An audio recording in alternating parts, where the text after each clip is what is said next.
মানবদেহটা ছেড়ে চলে যান পৃথিবী থেকে, তখন ওনাদেরকে এতটা একটা গ্যাপ হয়ে যায়, অনেকেই মনে রাখেন না।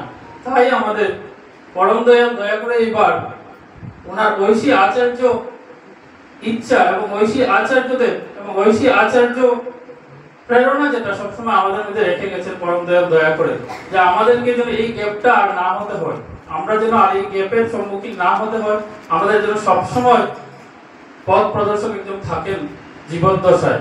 তাই আমরা জীবন্ত আদর্শের পূজা করি, তাই আমরা জীবন্ত আদর্শের সাথে সঙ্গ করি। কারণ আমরা কোনো মূর্তিতে বা কোনো ফটোতে দেখে আমরা বুঝতে পারি না উনি কিছু বলতে চাইছেন কিনা। তো আমাদের যেহেতু আমরা বুঝতে পারি না, তার জন্যই দয়া করে উনি একজন জীবন্ত আদর্শ আমাদের সামনে রেখে গেছেন। জীবন্ত আদর্শের দরকার তাই আমাদের। তো আমরা দেখবেন ঠিক তেমনি জীবন্ত আদর্শ আচার্যদেব সবসময় আমাদেরকে আচরণ করে দেখিয়ে দেন কিভাবে চলতে হয়, কিভাবে বলতে হয়, কিভাবে সবার সাথে চলতে হয়। ঠিক তেমনি একজন উজ্জ্বল নক্ষত্র শ্রী আচার্যদেবের আমাদের পরম পূজ্যপাদ শ্রী অরবিন্দ দাস, যার দয়া এবং যার সেই অমৃতময় মুখ দেখার জন্য কত লোক, কত ছোট ছোট ছেলেরা, বালকেরা, দাদারা, ভাই বোনেরা সবাই তার এই অমৃতময় মুখ দেখার জন্য এবং হাসি মুখ দেখে কত উপকৃত হয়, তার সেই মুখ দেখার জন্য পাগল হয়ে যায়। কত লোক আপনারা দেখবেন ঠাকুর বাড়িতে গেলে দেখা যায় কত লোক যে বা কত ছেলেরা নেশামুক্ত হয়ে, তার মুখ দেখে নেশামুক্ত হয়ে তার পরিবারকে এত সুন্দর বানিয়েছে, এত সুন্দর জায়গায় দাঁড়িয়েছে এবং সমাজের শ্রেষ্ঠ আসনে দাঁড়িয়েছে। কত লোক, কত ছেলেরা, কত মায়েরা, কত দাদারা তার সেই মুখ দেখে মুখ দর্শন করে। তিনি অনবরত আমাদের মধ্যে সমাজে কিভাবে ভালোভাবে চলতে হয়, কিভাবে শ্রেষ্ঠ আসনে পৌঁছাতে হয় সেই রাস্তাগুলো দেখিয়ে যাচ্ছেন। তাই আমরা জীবন্ত ভগবানের পূজা করি। আকাশের ভগবানকে পূজা করলে কি হয় জানেন?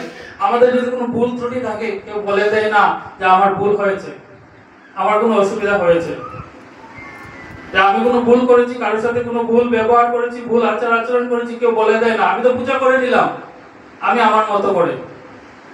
কিন্তু জীবন্ত আদর্শের যখন পূজা করি তখন আমাকে বলে দেন তুমি এটা ভুল করেছো।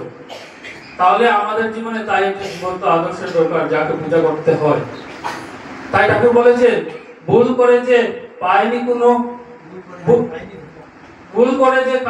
দমক, পায়নি কোনো লাঞ্ছনা, ভুল তাকে ভুলিয়ে নিয়ে করে জ্ঞানে বঞ্চনা। তো আমি যদি ভুল করি, আমি যদি কোনো দমকই পেলাম না, কোনো লাঞ্ছনাই পেলাম না, তাহলে আমার ফিলই হবে না, আমার উপলব্ধি হবে না যে আমি ভুল করেছি। তার জন্য তো আমার জীবনে একজন জীবন্ত আদর্শের দরকার, যিনি আমাকে বলে দেবেন যে তুমি সেটা ভুল করেছো, সেই ভুলটাকে শুধরানোর এটা আমাদেরকে একটা চান্স দেবেন। তার জন্য জীবন্ত আদর্শের সঙ্গ করতে হয় এবং জীবন্ত আদর্শের পূজার সাথে যুক্ত থাকতে হয়। তাহলে আমার জীবনটা একটা সুন্দর রাস্তায় মসৃণ পথে চলবে, যেভাবে আমি সুন্দর হতে থাকবো এবং সমাজে একজন প্রতিষ্ঠিত লোক বা মানুষ হিসাবে আমি আমাকে প্রতিষ্ঠা করতে পারবো।